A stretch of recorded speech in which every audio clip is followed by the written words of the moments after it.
On today's episode of Back and Brew, I'm so excited to have Dr. Kade Huntsman out of Salt Lake City, a 20-year spine surgeon veteran who has been both hospital employed, private practice, has developed robotics, and also happens to have a great taste in whiskey. Let's talk spine and life with Dr. Kade Huntsman. This is Back and Brew.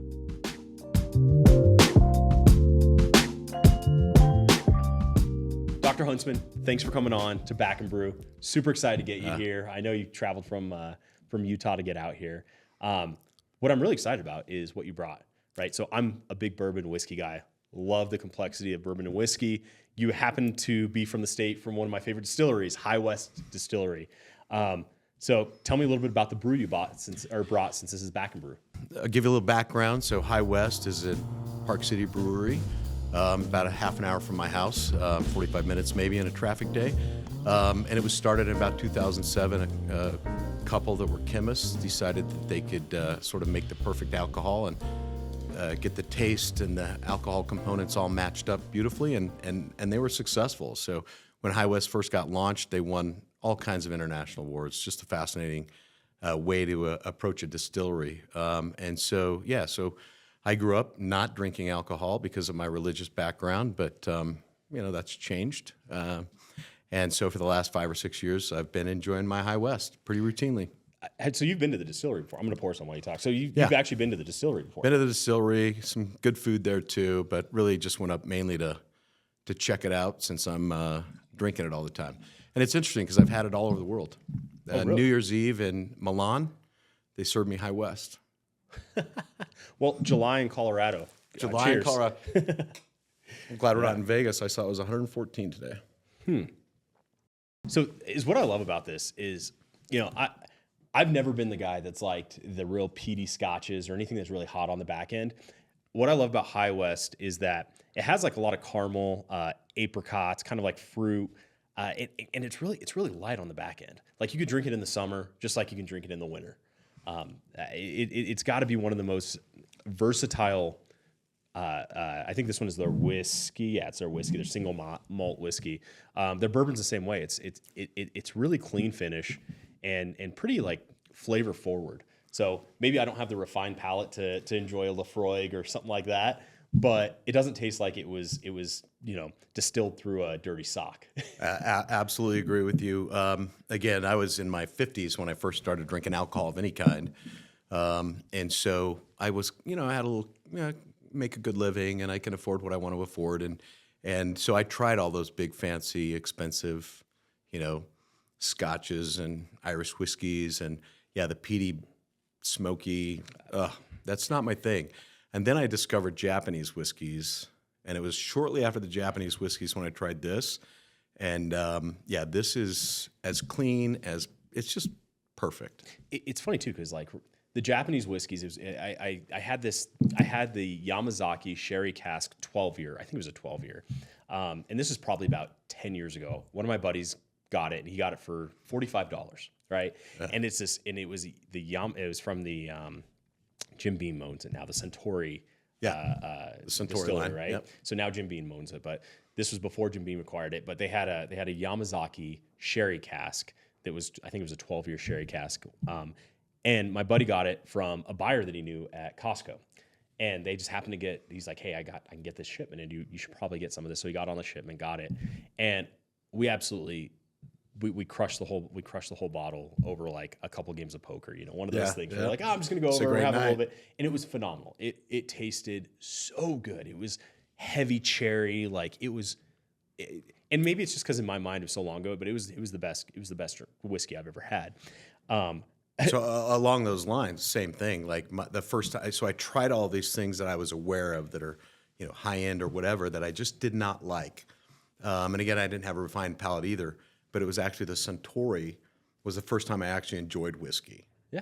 And then I think these guys have, in my mind, have elevated that similar game, but elevated it. I agree. Fast forward to, I want to say it was one of my buddies who's he's a spine surgeon. He was getting married, and we were going to his bachelor party, and this was probably 10 years ago is when I first tried that Yamazaki. This is probably 5 years ago now. And I looked it up to try to get it to bring to his bachelor party. and that $45 bottle was $4,200. So Wow. it almost, Yeah. 100 times the price. And I was just sitting there, I'm like, oh, so those Japanese whiskeys now are sky high. What I love is that High West is very approachable at a decent price point. Yeah. I think this one is their American single malt is somewhere like $95 or something like that, which is one of the higher end ones. But their normal bourbon and their normal whiskey is like somewhere between 30 and 50. 34, yeah. And it's still a really good buy. So it's something that I really love about bourbon and whiskeys is that it's super approachable. I keep telling myself that High West is clean, right? So it just, when you taste it, the finish is clean. It's easy to drink. It's smooth. So I'm trying to tell myself that it's healthy. I mean, A little bit. you use alcohol in surgery. Yeah, absolutely. I mean, it sterilizes, it cleans. Yep. I'll go I'm by that. leaning Doctor that way. recommended. I Doctor appreciate recommended. it. High West, I doctor appreciate it. recommended. I'll take it. Not 3 glasses, maybe just 1. I was looking, and it was funny when we first talked about doing this and kind of going back and forth and had some things fall through to get you out here.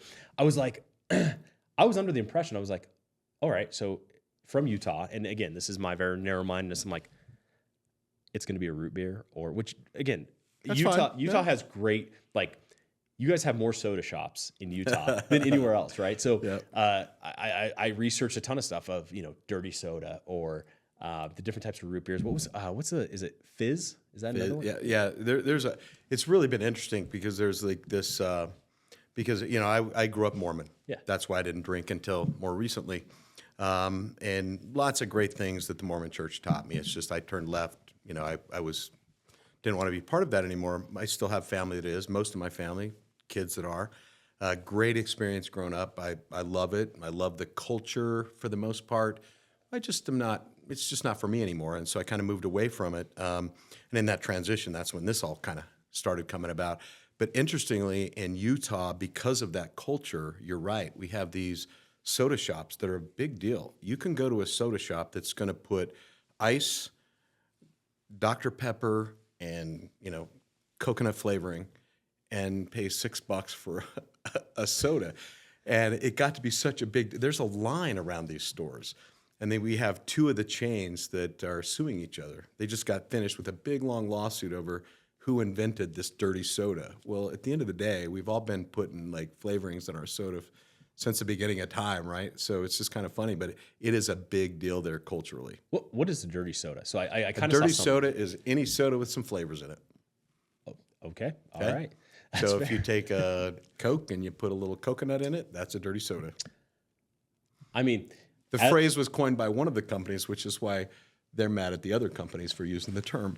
so it's just phrasing. Yeah. It's kind of interesting because I've talked, I'm raised and I'm actively practice. I'm Christian, and it's interesting to see. The first thing, and I'll say this initially, I think everything in moderation is important, right? Like, Couldn't agree more. Important to have everything in moderation.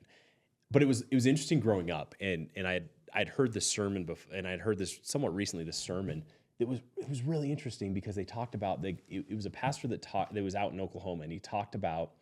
He's like, everyone in the church wants to come down on people that drink. They want to come down on, people that are committing adultery. They want to come down on everyone, all these sins. And he goes, gluttony's a sin. How many fat people have you seen in church? Yeah. And he brought up this really interesting point. He's like, you can stand in any pulpit, but the ultimate thing is, again, the biggest thing is you don't need to judge anyone. You don't need to It's judge not your anybody. thing. And you know what? We have no idea what that person, whatever their vice is, we don't know what their life was like. We don't know what got them to that point. No. Maybe they weren't given the same tools that you and I were given, mentally, physically, whatever, socially, culturally, home life. You just don't know. So I think judgment is really in society, especially now. I think it's getting worse as we try to be more open-minded and, woke.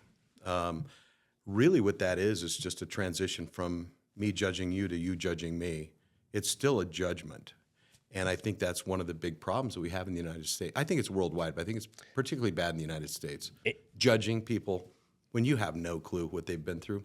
It's so funny. There's this idea of, and it's interesting. We see it in the United States. Kind of what you kind of allude to, I think, is the intolerance for perceived intolerance. Yes. Right? Yeah. Like, you don't believe the same as me, and I think you're intolerant, so I'm going to be intolerant of what you believe, and I'm going to be intolerant of you. It's kind of a To weird, an extreme. Yeah. it's bizarre, right? It's an interesting time. But you know what? At the end of the day, I think all people are good at the base.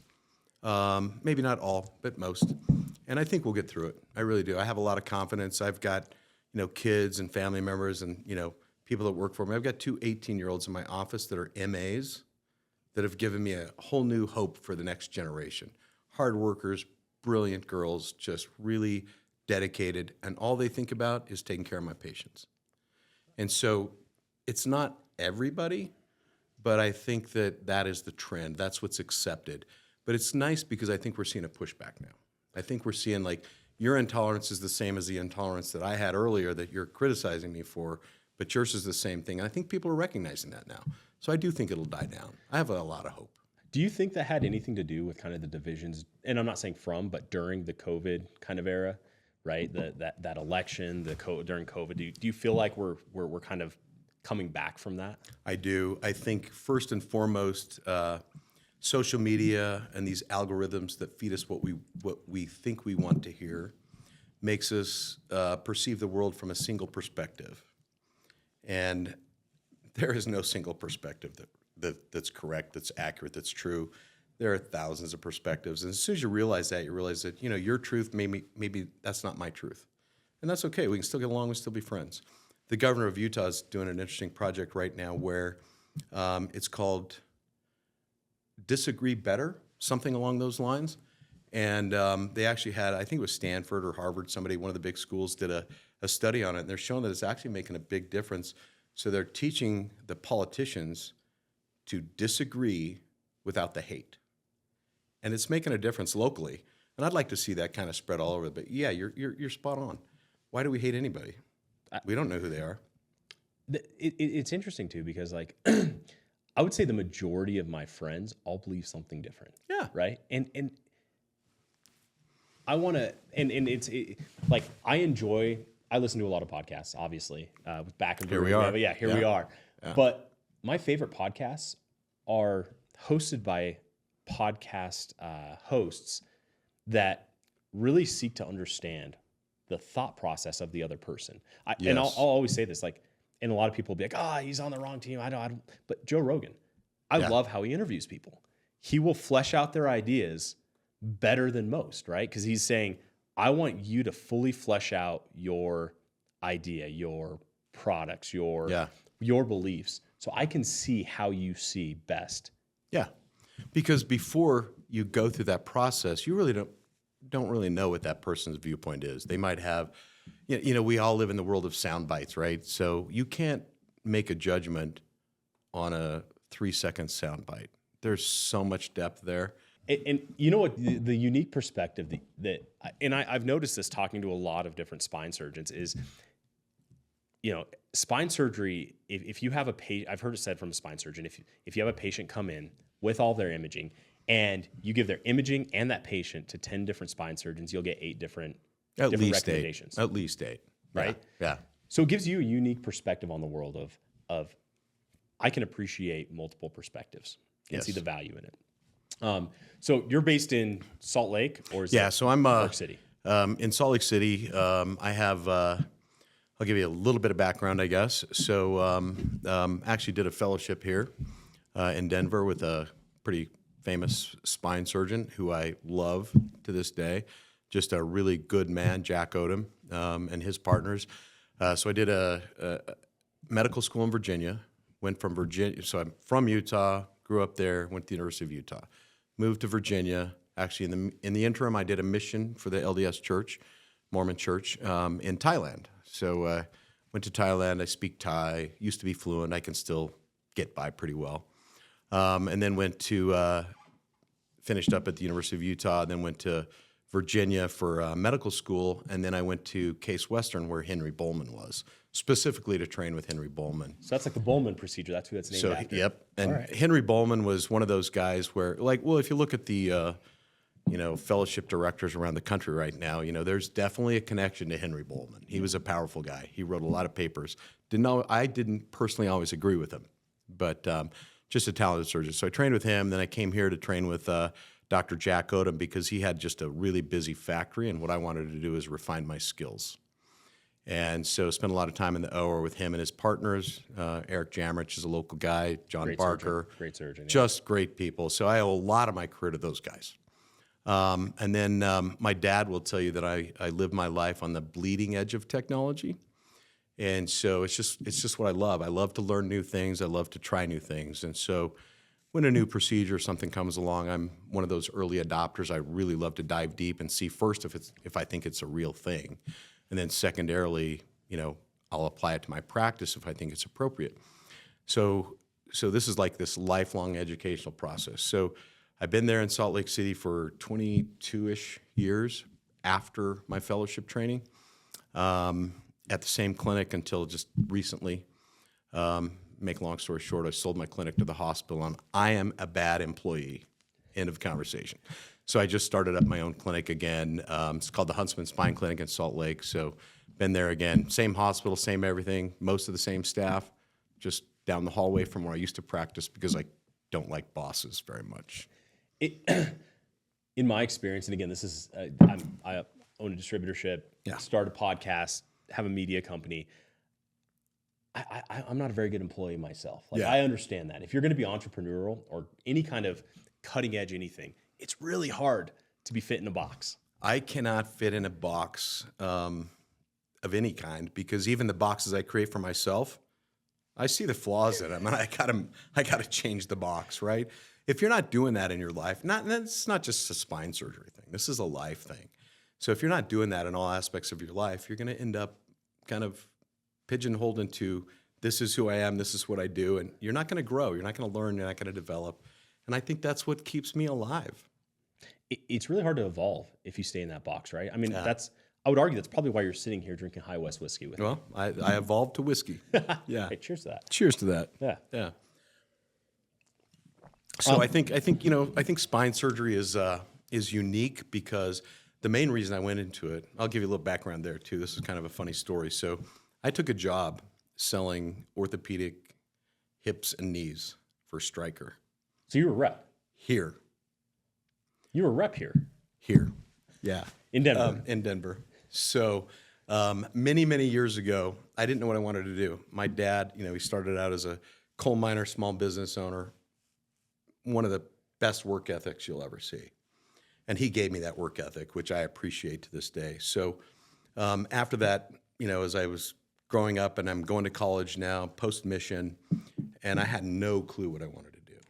I kind of like everything, but nothing really fascinated me. And so I ended up taking that job just by fluke. I had dropped out of college to take the job. I'm in training. I only did it for maybe 6 weeks. Show up in the OR, and I watch an orthopedic surgeon trying to put a hip stem down a femur. And it was all I could do to not break the sterile field, grab his hands, and just help steer that. And that was kind of the moment that I realized that maybe one of my gifts is, I think in 3 dimensions pretty well. Not everybody can do that. So if I'm doing a procedure, I kind of know exactly what's on the other side of what I'm doing because that's just the way my brain works. And so after that experience, I literally called my wife from the hallway in the hospital and said, sorry, but I think we're going to change our plans. She was working here for United Healthcare as an executive, and I came here to do that job, and we quit within a few days and went back to Utah to go to school. So did you have kids at that time? Yes. It's funny too because you can appreciate. I have 4 kids. I got 5. Yeah. Yep. So you can appreciate when anyone says they're busy or they're tired or they don't have time, and if they don't have kids, you're just kind of like, Yeah. Sure. Tired is what happens when you're post-call and come home to 5 kids. That's tired. I always say, I'm like, my workday starts when I get home. Like that's right. Yeah. Well, and if it doesn't, if you're putting all that time and energy into work, which you've got to do, you've got to save some for home because that's the most important place. That's where you're actually going to make the biggest difference in the world. Outside of church, anything like that, the greatest mission field is at home. Home. Right. That's all it is. Amen. And I heard a quote that kind of shook me. It said that for the majority of your life, you'll know your children as adults, but for a small second, you'll know your children as kids. That's kind of scary. Scary, right? Yeah. Because statistically speaking, I think it's 19 years you'll have with your children total, right? So not 19 years, Right. but in the amount of time you'll actually together. spend in their presence is 19 years. How much of that is 0 to 18, right? And Most of it. and it's Although I will say I did have to sell a house because I had too many of them move back. Just joking. But no, you're absolutely right. I mean, your opportunity to influence your children and kind of maybe steer them is obviously more powerful as they're younger. You lose that, I don't want to say control because it should never be control, but you lose that influence the older they get. And probably the hardest thing for me to do as a parent was to let them make mistakes and let them learn. and watch it. So you knew ahead of time. You're like, oh, I know where you're going. I know exactly what's going to happen here. But if I tell you, you'll be mad at me. If I step back and let you fail, this one's not going to hurt you bad, but you'll learn a lesson. And so that's really probably the hardest thing. Wow. So you said, hey, I'm going to stop being a rep. Stop being a rep, go to medical school. I had like a year left of college. Finished that up, went straight to medical school. It's not as snooty as it sounds, but it's the Eastern Virginia Medical School of the Medical College of Hampton Roads in Virginia. Did that and then went from there to Case Western. I feel like that would take like 2 lines on a resume. It does. We abbreviated EVMS, fortunately, but yeah. That's fair. So you go to medical school with kids, wife, family. I missed the first day of medical school because my second child was born that day in Utah. So I flew home. I moved out there, got settled, flew home to be there for the delivery. Fortunately, the OB was kind enough to schedule that for us. Flew home, was there for the delivery, got up the next morning and flew back to go to school. And I'd missed the first day or two. Yeah. Guys like you make me feel lazy, right? Like everybody in the class was like, how do you do it? It's like, how do you do it? I have a purpose. That's fair. That's fair. No, that's exactly right. It's funny because I talked to one of the surgeons we work with a lot is Brent Kimball. Same thing, had quadruplets in residency. Wow. I didn't do that. That's a big deal. Yeah. Similar though, like same thing that I'm like, man, it's funny. It's almost like the purpose outweighs the work. For sure. Yeah. It's the same for you. You've got 4 kids. What would you do for those 4 kids? It's fair. Anything? Fair. No, it's What would you do true. for work? Not anything. It was funny. The catalyst that made me leave the big $1 billion company I was with Invasive at the time. The catalyst that made me leave it wasn't the money.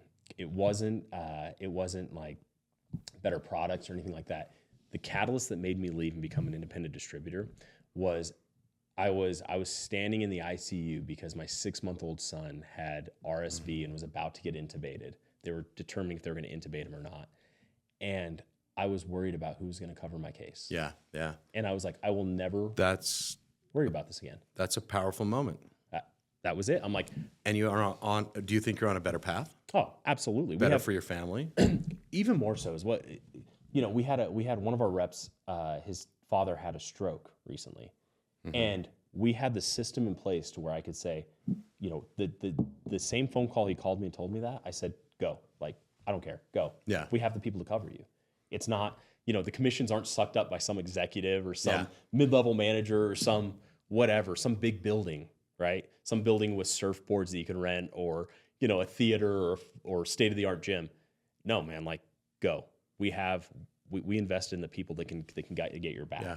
I mean, that's a very similar story of mine. I mean, mine is, I show up in Salt Lake, in a busy orthopedic practice. I was on a guarantee like most of us are when we first start. I think I took, maybe 2 weeks before that guarantee was irrelevant because my partners were feeding me, and I'm good at what I do. So they're feeding me. I'm doing a good job. So I was busy right away, right? And I kind of got sucked into that. You get a little arrogant. You get a little, look at me, kind of an attitude, and you have to kind of get knocked off that once in a while, and that's okay if you learn from it, right? And so I went through that whole process, and now here I am, 22, 23 years later, with my own practice. That was my practice initially, and then I had that little interim where I was the employee, which didn't work out for me at all. And now we have this practice. It's called the Huntsman Spinal Clinic because, I'm a Huntsman, so it's pretty simple. Didn't know what to call it, so I was like, yeah, call it that. So we have this more of a almost concierge style approach. I've made lots of money. I'm good. I went through a period of time where I'm like, I'm 58. Should I retire? I don't like this employment model.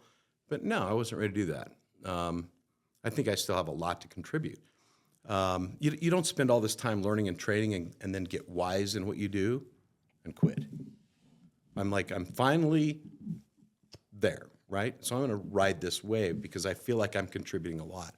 So we've set this practice up not to make money at all. We don't think about that, but to do the right thing for patients. So I've got too much staff. You show up, somebody's going to hold your hand through every step of the process, take care of you. You got questions.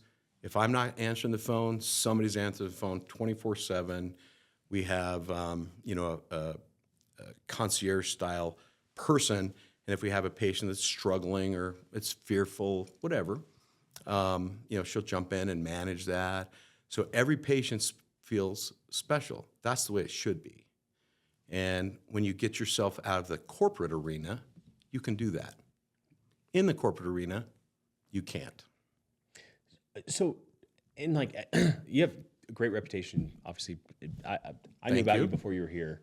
Tell me a little bit about because it's kind of rare because you're an experienced surgeon that has been in the market for a long time, but you still push boundaries. Like you Absolutely. still pick up new things. We're here. Big part of it is Barricade, for example. Yeah. Tell me about explain to me use Barricade as an example of how you approach a new technology or a new procedure. So what I was saying earlier, and I kind of got a little sidetracked there in my conversation, was that I live on that bleeding edge of technology, not because of anything other than I think spine surgery is barbaric. It's less barbaric now than when I started, but we still have a long way to go. We have some great procedures, some great devices, but even the ones we're using now, I think can be improved upon. I'm not a creative genius. I don't know how to create the next, whatever. But I'm pretty good at refining something that somebody else came up with. And so I spend a lot of my time trying to refine processes, procedures, those kinds of things. And so I think if the day I quit doing that, that's when I'll fail. So I don't want to, I don't want to fail. I don't want to fail my patients. So I think what's really the most important thing there is to always push your own boundaries. Again, that's not just in spine surgery. If you're not pushing your boundaries elsewhere, you're not growing in those places, right? And so for me, the Barricade device, it was shown to me. I'm like, wow. I've been around long enough to have tried not tying devices to sew the annulus back up and all kinds of crazy things. Was that like anchor knot for a while? Yeah, there was that anchor. And then all those patients would wake up and have radiculopathy while the suture resorbed. Just all kinds of negatives. And so we never really solved that problem. And then all of a sudden I see Barricade and I'm like, wait, what? This is so simple that it's elegant and it works. So yeah, like a technology like that, I think if you don't have that in your practice, you're not doing a service to your patients.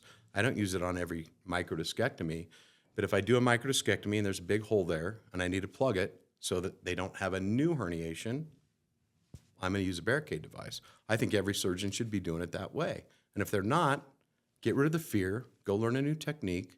It's not a big deal, and improve yourself. I really feel strongly about that. I get in trouble at the meetings sometimes when I give talks because I'm harping on everybody to get better. But I harp on myself the same way. Get better. Yeah. No, I totally can see that. So you also do, again, the thing that kind of put that spark in your eye was the mention of dirt bikes. Yeah, yeah. So, and again, I said this before we started the show, but a spine surgeon that gets on a motorcycle, in my mind, is like an oncologist that smokes. It's not an unfair comparison. But yeah. You've done it for a long time. So my dad, I've got pictures. If anybody that's in the motorcycle arena, if you've ever heard of the Widowmaker. So in Utah, there was this really steep mountainside, really steep. Now it's full of houses. or above and below. So in that area, they had ABC Sports way back when would come out and film this motorcycle hill climb. So I've got videos of me at about age 2 with a bottle in my mouth, sitting on the handlebars of my dad's motorcycle, watching this. At age 5, my dad got me a YZ80. It was bored out to 100, so it was an old bike that had a little tweak to it. So I started riding it at age 5, and if you think about it, back in those days, the culture was very different. By the time I was, 8, 9, I was driving 20 miles away on my motorcycle, and my parents had no idea where I was. We didn't have cell phones or anything, so it was a very different environment. So I grew up doing that because of my dad. But if you didn't get back before dinner, I had at different ages, I had to either be back by 6 p.m. or 10 p.m. or dark, depending on kind of the season. So I had my rules, but they were pretty lax. And to be honest, I don't think anybody ever checked up on that anyway. And so, yeah, I kind of grew up doing that. And so nowadays I find that, I can either jump on a dirt bike. Right now I'm big into, well, I've always been big in enduro racing, but I'm really kind of more into single track is what we call it. So you kind of driving on a really narrow dirt path in the trees or whatever. So you're not going really fast. So the fear level, not the fear, but the risk goes down because I'm not going as fast as if I'm doing an enduro race. So you're doing that kind of stuff, but that's the only time I can clear the head. So I can either pay for a therapist or I can go for a 2-hour motorcycle ride on a single track. And it kind of accomplishes the same thing. So from a mental health perspective, that's my therapist. Yeah, clears your head because I can't think about anything else. If I stop thinking about what's right there, I'm in a wreck. So what would focuses you? Interesting. And it's funny too, because like someone asked me, this actually was this last week, they were like, oh man, being a spine surgeon, that seems like a pretty secure job. And I was like, I would argue that's the highest turnover out of most things I've seen. It's a high turnover, yeah. Super stressful. Stressful. Your outcomes are very unpredictable. Like as predictable as they can be, great. But still wildly unpredictable. This is the barbaric nature of it that I'm talking about. Yeah. So, and we're getting really good at it, but we still have a long way to go. And so, yeah, you're absolutely right. It's a high stress environment. I don't want my patients to not do well. So we're very careful about the decision-making process, what we do, so forth, how the surgery goes. So all those things are very, very important to us. And I'll tell you that some of the saddest days ever is when a patient doesn't do well. Yeah. And on top of that, like this year, CMS is proposing a 2.8% reimbursement cut to you guys. Insane. So what is your advice to young surgeons coming in? Don't do it for the money. Do it for love. If you're in the spine surgery arena and you love it, the payment doesn't matter quite as much. And it's still enough to have a good lifestyle, okay? But for the level of risk that we take, for the level of risk that we put our patients through, for the skill set that's required, it's under-reimbursed. It really is. I see. Most of the money doesn't go, the patient will get a bill and they'll say, wow.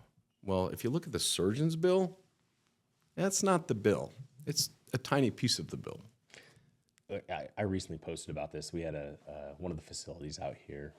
They had this thing where they went directly to a manufacturer to bring in their own biologic, right? And as a rep, the pricing similar to what to your job, our reimbursement's been eroded quite a bit. Yeah.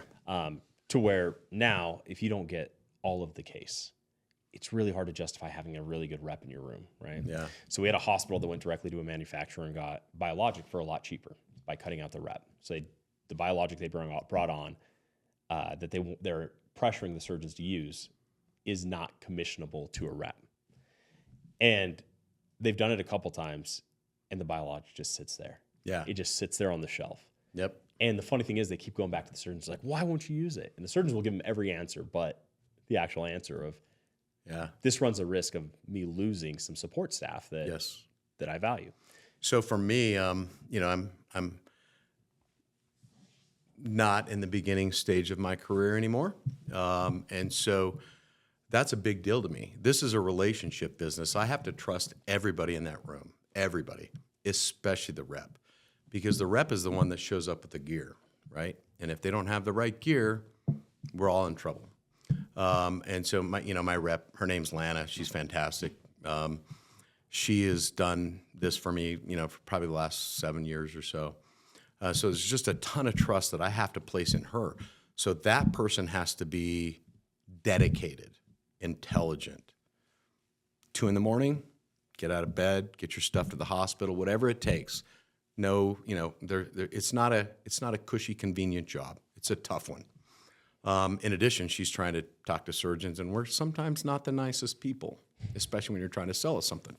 So yeah, I totally agree with that. And then again, this is a relationship business. I'm in the operating room operating on somebody, and everything that happens in that room ultimately is my responsibility.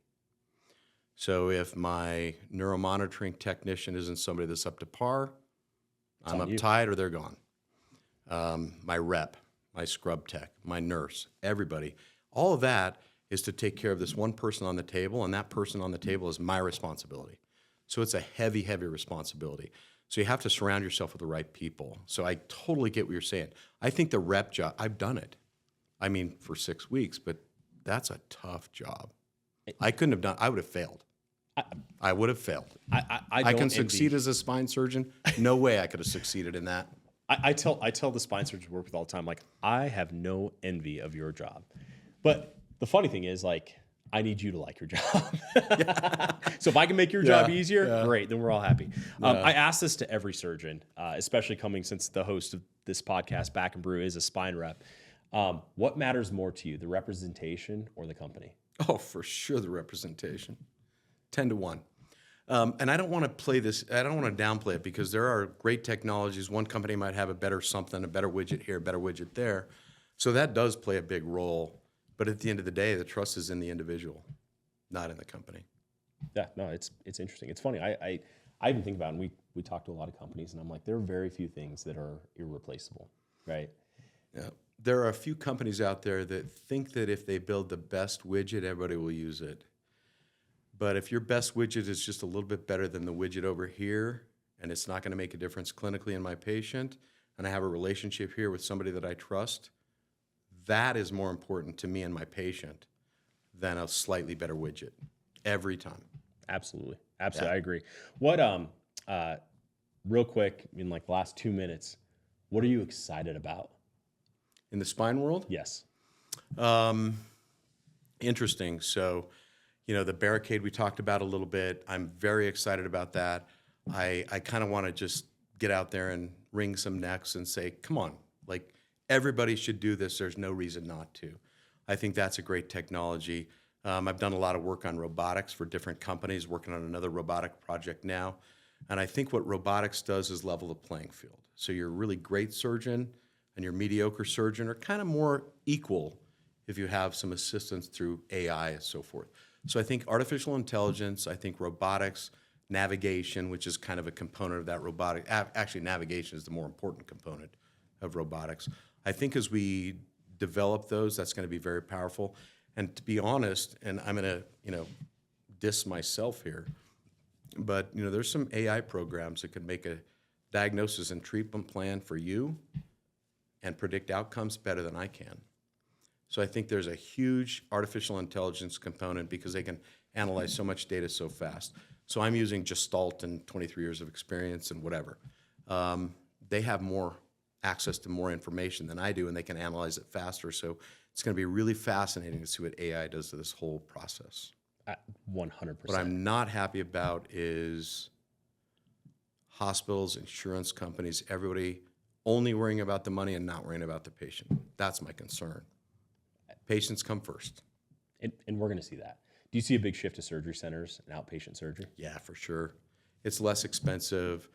The surgeon has more control. You can do what you need to do without, a corporate structure around, as big of a corporate structure around you. So, yeah, and I think also as we refine these techniques, I want mine done as an outpatient. I've been doing disc replacements in the neck, ACDF in the neck, even the occasional lumbar fusion in outpatient centers for years. And honestly, the outcomes are better because the team is tightly controlled, the process is tightly controlled, everybody's invested in the process instead of in the hospital, you might get this nurse this day, this nurse another day, a different tech. It's a little bit more difficult. So yes, outpatient surgery centers I think are very important. No, I agree, and lower cost. Lower cost.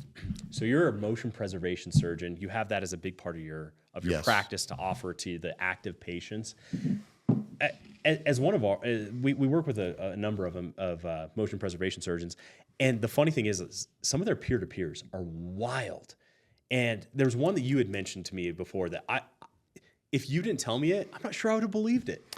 Well, tell me a little bit about that. I can show you documented paperwork with signatures with the veterinarian that I was on the phone with from an insurance company, who's their chief medical officer, whatever advisor that makes these decisions. And so the biggest frustration, one of the many big frustrations that spine surgeons have is that somebody who doesn't know the literature, who doesn't know the best thing for a patient, who doesn't treat patients, who's not a spine surgeon, is telling me that I can't help this patient because it doesn't fit into their protocol.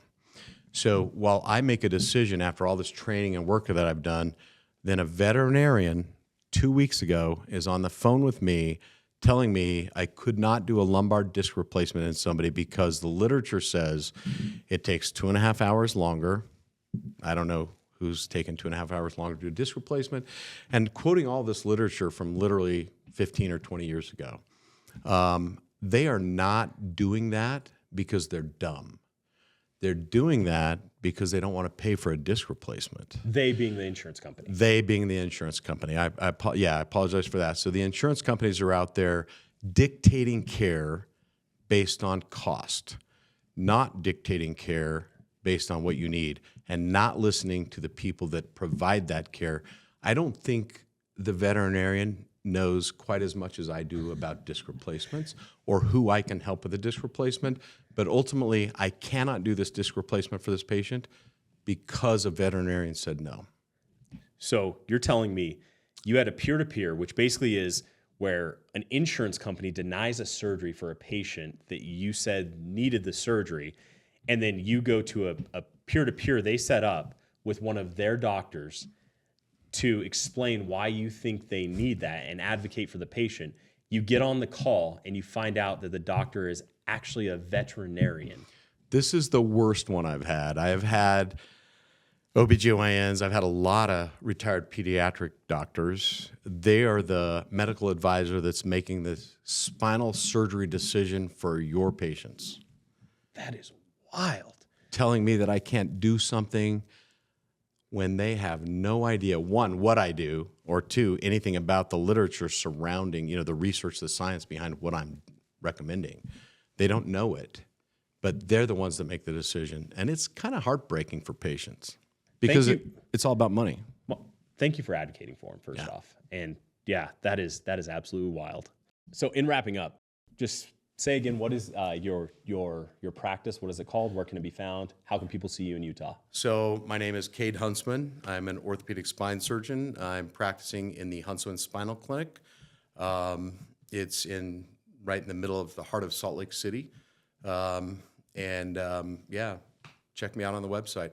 Huntsman Spinal Clinic, I think .com maybe is the website, something like that. We'll put the right website. You get the right one on there. I'm not a marketing guy, so I just do my thing, and I got a team around me that's great. So, and again, we have this concierge style practice, which is really, patients are loving it.